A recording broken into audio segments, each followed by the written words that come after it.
নমস্কার বন্ধুরা, কেমন আছেন সবাই? আশা করি সবাই খুব ভালো আছেন। রান্নাবান্না চ্যানেল থেকে সবাইকে স্বাগতম। আজকে নতুন ধরনের একটা রেসিপি নিয়ে হাজির হয়ে গেলাম। আম দিয়ে আজকে একটা ডেজার্ট তৈরি করব। দেখুন আমি কিভাবে তৈরি করি আমের ডেজার্ট। গরমের সময় তো ভীষণই ভালো লাগে খেতে। প্রথমে আমি একটা গ্যাসে পাত্র বসিয়ে দিয়েছি, তাতে আমি 3 কাপ মতো জল দিয়ে দিয়েছি।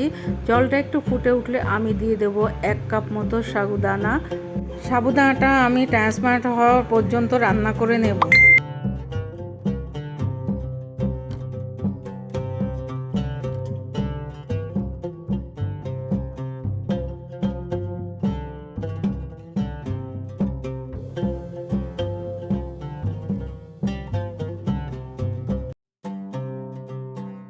সাবুদানাটা আমার হয়ে গেছে, আমি একটা চালনিতে ঢেলে নিচ্ছি।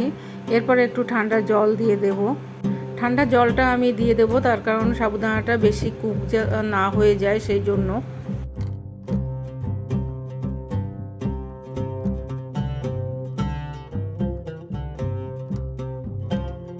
এক কাপ চিনি পাউডার করে নিয়েছি। এরপরে আমি আমটা ব্লেন্ড করে নেব। আমি 2টো পাকা আম কেটে নিচ্ছি।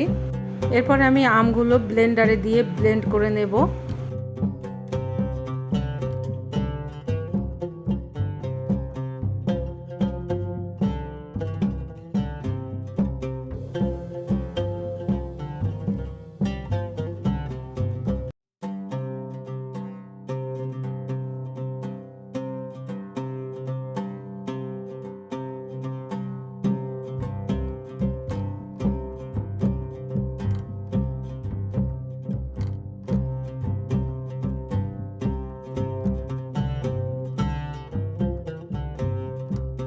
আমের পালটা আমার করা হয়ে গেছে। এরপরে আমি চিনির পাউডারটা দিয়ে দেব।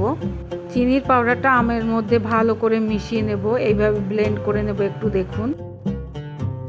এতে করে আমটা আর চিনিটা খুব ভালোভাবে মিশে যাবে। আমটা আমার ব্লেন্ড করে নেওয়া হয়ে গেছে, দেখুন। এরপরে আমি 1 লিটার দুধ নিয়েছি। দুধটা আমি আগের থেকে একটু ফুটিয়ে নিয়েছি। সাবুদানাটা দিয়ে দিলাম। এরপরে দিয়ে দেব আমের পালটা দিয়ে দেব। সাবুদানাটা দিয়ে এইভাবে একটু নেড়ে চেড়ে ভালো করে মিশিয়ে নেব। সাবুদানাটা মিশিয়ে নিয়েছি। এরপরে আমি আমটা মিশিয়ে দেব।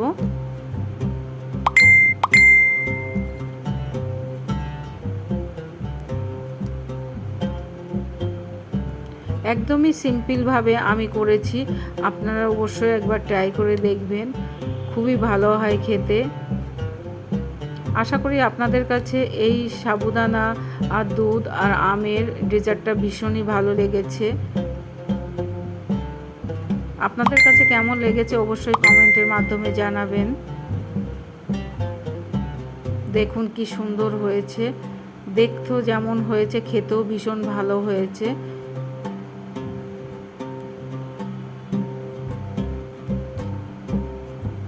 এরপর একটু আমের টুকরো দিয়ে আর বেদানা দিয়ে আমি একটু সাজিয়ে দেব, আর কিছু ড্রাই ফ্রুট দিয়ে দেব উপর থেকে। আমের ডেজার্টটা নিশ্চয়ই আপনাদের কাছে ভালো লেগেছে।